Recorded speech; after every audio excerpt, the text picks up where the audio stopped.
বিশ্বব্যাপী মহামারী corona virus সংক্রমণ শুরুর ৫ বছর পর চীনের উত্তর অঞ্চলে হিউম্যান মেটানিউমো ভাইরাস বা HMPV ভাইরাস আক্রান্ত মানুষের সংখ্যা বেড়ে যাওয়ায় নতুন করে উদ্বেগ দেখা দিয়েছে। চীনের ঊর্ধ্বতন কর্মকর্তাদের উদ্ধৃতি করে বিবিসি জানিয়েছে ১৪ বছর ও তার কম বয়সীদের মধ্যে সংক্রমণ বাড়ছে।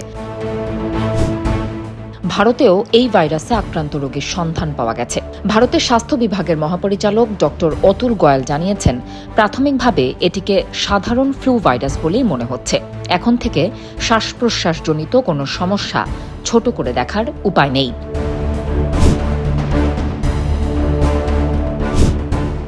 যুক্তরাষ্ট্রের centre for disease control and prevention CDC বলছে ২০০১ সালে প্রথম এই ভাইরাস শনাক্ত হয়, কিন্তু বিশেষজ্ঞরা বলছেন হয়তো আরও অনেক যুগ আগে থেকেই এই ভাইরাসের অস্তিত্ব ছিল পৃথিবীতে। নেদারল্যান্ডসের গবেষকরা শিশুদের শ্বাসযন্ত্রের সংক্রমণের নমুনা পরীক্ষা করার সময় প্রথম এই ভাইরাসের ব্যাপারে জানতে পারেন। সিডিসির তথ্যমতে ভাইরাসটি অন্তত ৬০ বছর আগেই ছড়িয়েছে। চীনের centre for disease control and prevention বা সিডিসির ওয়েবসাইটের তথ্য অনুযায়ী HMPV কোভিড-১৯ মতোই একটি RNA ভাইরাস, অর্থাৎ এর জিনের গঠন একই।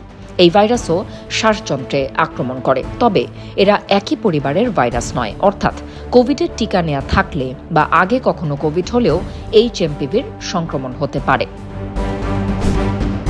HMPV সংক্রমিত হলে সাধারণ জ্বর বা ফ্লুর মতো উপসর্গ দেখা দেবে, সাথে কাশি, জ্বর, নাক বন্ধ এবং শ্বাসকষ্ট হতে পারে, সাথে চামড়ায় র্যাশ বা দানা দানা দেখা দিতে পারে। তবে কারো কারো জন্য এসব উপসর্গ মারাত্মক হয়ে উঠতে পারে। তবে চীন সরকার এবং বিশ্ব স্বাস্থ্য সংস্থা WHO কেউই এখনও আনুষ্ঠানিক সতর্কতা জারি করেনি। যুক্তরাষ্ট্রের centre for disease control and prevention CDC বলছে, এই ভাইরাসে আক্রান্ত হলে যে কোনো বয়সী মানুষের নিউমোনিয়ার মতো অসুখ হতে পারে, কিন্তু এখন পর্যন্ত এটি শিশু, বয়স্ক মানুষ এবং যাদের ইমিউন সিস্টেম দুর্বল তাদের মধ্যেই বেশি দেখা গেছে।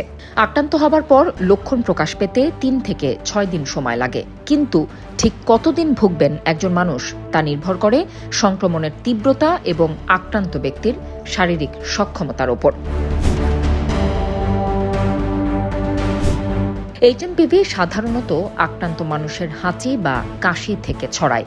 যুক্তরাষ্ট্রের centre for disease control CDC বলছে, HMPV রয়েছে এমন বস্তু বা স্থান স্পর্শ করে কিংবা আক্রান্ত ব্যক্তির হাঁচি বা কাশির ড্রপলেট লেগে থাকা স্থান, যেমন দরজার হাতল, লিফটের বাটন, চায়ের কাপ ইত্যাদি স্পর্শ করার পর সেই হাত চোখে, নাকে বা মুখে ছোঁয়ালে HMPV ছড়াতে পারে, অনেকটা কোভিডের মতোই। HMPV সংক্রমণ সাধারণত শীতের সময় বাড়ে, যখন মানুষ দীর্ঘ সময় ঘরের ভেতর সময় কাটায়। করোনা মোকাবেলায় যেসব সতর্কতা নেওয়া হয়েছিল, একই ধরনের পদক্ষেপে এই ভাইরাস প্রতিরোধ করা সম্ভব। যেমন বাইরে গেলেই মাস্ক পরা, ২০ সেকেন্ড ধরে সাবান পানি দিয়ে ঘন ঘন হাত ধোয়া, হাত দিয়ে নাক মুখ স্পর্শ না করা, আক্রান্তদের থেকে নিরাপদ দূরত্ব বজায় রাখা, জনসমাগম স্থল এড়িয়ে চলা, হাঁচি কাশি দেবার সময় মুখ টিস্যু দিয়ে ঢেকে নেওয়া এবং ব্যবহৃত টিস্যুটি সাথে সাথে মুখ বন্ধ করা ডাস্টবিনে ফেলে দিয়ে হাত সাবান দিয়ে ধুয়ে ফেলা, রোগ প্রতিরোধ ক্ষমতা বাড়াতে পুষ্টিকর খাবার খাওয়া, পাশাপাশি পর্যাপ্ত পানি এবং শ্বাস প্রশ্বাসের ব্যায়াম করা।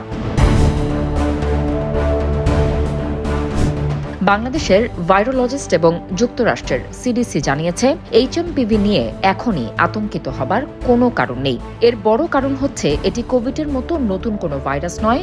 ২০০১ সালে প্রথম এই ভাইরাস শনাক্ত হয় এবং বাংলাদেশে ২০১৬-২০১৭ সালের দিকে এই ভাইরাসের অস্তিত্ব পাওয়া গিয়েছিল।